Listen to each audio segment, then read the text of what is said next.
అందరికీ గౌరవం కాదు అది. కాబట్టి మీరు సీరియస్గా ప్రొసీడ్ అయిపోండి. దాని రెండో ఆలోచన మంచులు శాసనసభ్యులు ఏదైతే నందన్ నోబులేషు కమిషనర్ గారికి దీనిలో పూర్తి అవగాహన ఉంది. వారేం కొత్త కాదు. నాకు తెలిసి ఇక్కడ ఉన్న అధికారుల్లో ఒక టౌన్ డిఎస్పీ గారు తప్ప, దీక్ష గారు తప్ప మిగతా అందరూ కూడా దీంట్లో అవగాహన ఉంది. అందరూ పనిచేసిన వాళ్ళే. అందరూ చక్కగా సమన్వయం చేసుకోవాలని నారాయణ సార్ మాట్లాడే ముందు నగరం రిక్వెస్ట్ మేయర్ దేవరకొండ సుజాత గారి రిక్వెస్ట్ ఏమిటంటే వివిధ శాఖల్ని కోఆర్డినేట్ చేసే బాధ్యత నెల్లూరు నగర కార్పొరేషన్కి శేషగిరిరావు గారు చూస్తారు. ఎందుకంటే దాదాపు నాకు తెలిసి 20 చూసుంటా 20 రొట్టెల పండుగలు చేసినాడు ఆయన. కాబట్టి శేషగిరిరావు గారు ఫోన్ చేస్తే ఏ డిపార్ట్మెంట్కైనా అది నారాయణ సార్ చేసినట్టే, నేను చేసినట్టే, అజీజ్ గారు చేసినట్టే. ఎప్పుడు దాకా రొట్టెల పండుగ అయిపోయిన దాకా అవతలొద్దు. రొట్టెల పండుగ అయిపోయిన దాకా వారు కూడా రిటైర్డ్ అవుతున్నారు. కాబట్టి లాస్ట్ ఫంక్షన్ ఇది. రిటైర్ అని అడిగి పోనేమో ఏదో రకంగా తీసుకొని వచ్చి మళ్ళీ రొట్టెల పండుగ అన్నిటికి పెడతాం. దానికి ఇబ్బంది లేదా? ఒక 100 మందితో ఈ యొక్క బారాషాహి దర్గా కమిటీ కూడా వేయటం జరుగుతుంది. అది త్వరలోనే ఒక వారం రోజుల్లో వారు కూడా అందరూ కూడా సహకరిస్తారు. అదేవిధంగా పోలీస్ శాఖకు సంబంధించి డిఎస్పీ గారికి నా రిక్వెస్ట్ ఏంటంటే కడప పీఠాధిపతి ఆ యొక్క గంధం రోజు ఇచ్చేస్తారు. వారికి ఏదైతే అధికారిక లాంఛనాలతో మన జిల్లా బార్డర్ నుంచి బారాషాహి దర్గా దాకా, మళ్ళీ దర్గా దగ్గర నుంచి జిల్లా దాటిన దాకా పూర్తి అధికార లాంఛనాలతో ఇవ్వటం మన సాంప్రదాయం.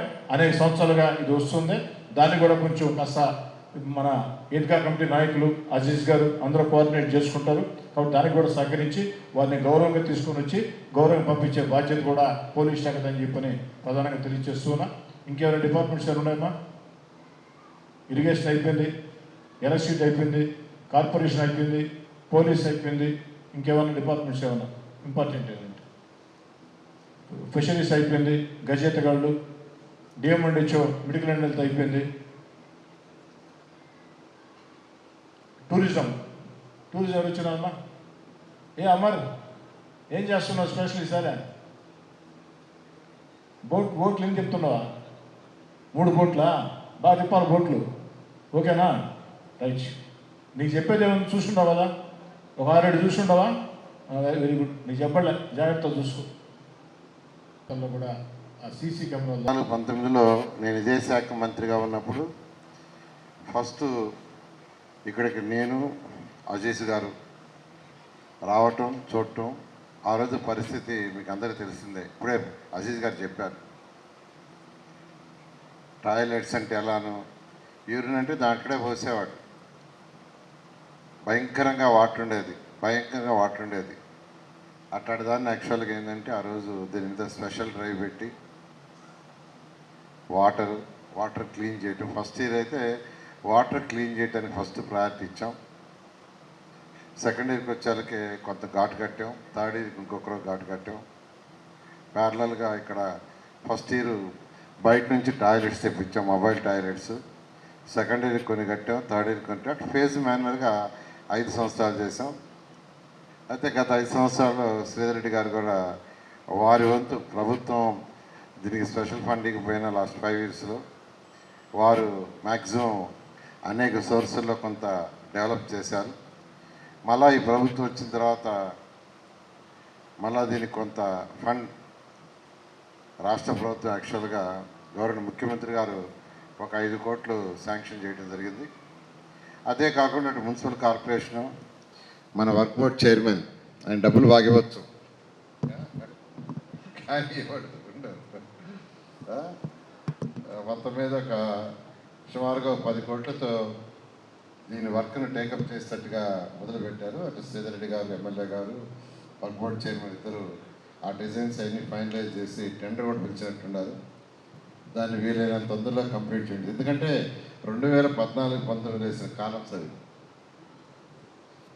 మరొక 3 నెలలు 4 నెలలు ఉండేది, అయిపోయిండేది. సరే, తర్వాత వచ్చిన గవర్నమెంట్ ఫండ్స్ ఇవ్వనప్పుడు ఎమ్మెల్యే గారు ఏమి చేయలేరు. వారి వంతు అందరూ చేయగలరో కొంత డెవలప్మెంట్ చేశారు బారాషాహి దర్గాని. అయితే రొట్టెల పండుగ అనేది ఒక నెల్లూరు టౌన్కో నెల్లూరు కార్పొరేషన్కో కానీ నెల్లూరు జిల్లాకు సంబంధించి కాదు, ఇది రాష్ట్ర పండుగ. ఈ రాష్ట్ర పండుగ కూడా 2014-19లో డిక్లేర్ చేయించాం. 14-19లో గవర్నర్ ముఖ్యమంత్రి గారు కూడా రావడం జరిగింది. ఇది రాష్ట్ర పండుగ. ఇది అనేక రాష్ట్రాల నుంచి ప్రజలు వస్తారు, నెల్లూరు జిల్లానే కాదు, అనేక రాష్ట్రాల నుంచి, పక్క రాష్ట్రాల నుంచి, కర్ణాటక, తమిళనాడు, మహారాష్ట్ర, అక్కడి నుంచి కూడా వస్తారు. అనేక విదేశాల నుంచి కూడా వస్తారు. ఎందుకంటే ఇక్కడ వదిలే రొట్టెలో ఏదైతే రొట్టెని వదులుతారో ఆ రొట్టెని పట్టుకుంటే వాళ్ళు అనుకున్న కోరికలు నెరవేరుతాయని నమ్మకం లేకుంటే భక్తుల సంఖ్య పెరగదు. వాళ్ళు అనుకున్న కోరికలు జరగకుండా ఉంటే కూడా భక్తుల సంఖ్య పెరగదు. ఫస్ట్ 2014 ఫస్ట్ ఇయర్ చేసినప్పుడు 4 లక్షలు వచ్చారు, 4 లక్షలే. అదే 2019కి వచ్చాకే అది దాదాపు 14 లక్షలైంది. ఇలా ఇయర్ పెరుగుతున్నారంటే వారు ఏదైతే ఇక్కడ వచ్చి రొట్టెలు వదలటం, రొట్టెలు పట్టుకోవటంలో వారు ఏదైతే కోరుకుంటున్నారో అవి జరుగుతున్నాయనే దానికి నిదర్శనం అదే. అలాంటి యొక్క పవిత్రమైన స్థలాన్ని ఎంతో డెవలప్ చేయాల్సి ఉంది. ఈరోజు మనకు ఫైనాన్షియల్గా రాష్ట్రం అనేక ఇబ్బందులు ఉన్న గవర్నర్ ముఖ్యమంత్రి గారు దీనికి శాంక్షన్ చేశారు. కొంత వర్క్ బోర్డ్ కొంత ఇస్తుంది, మున్సిపల్ కార్పొరేషన్ కొంత పెడుతుంది. దాంతో అట్లీస్ట్ అజీజ్ గారికి నేను ప్రత్యేకంగా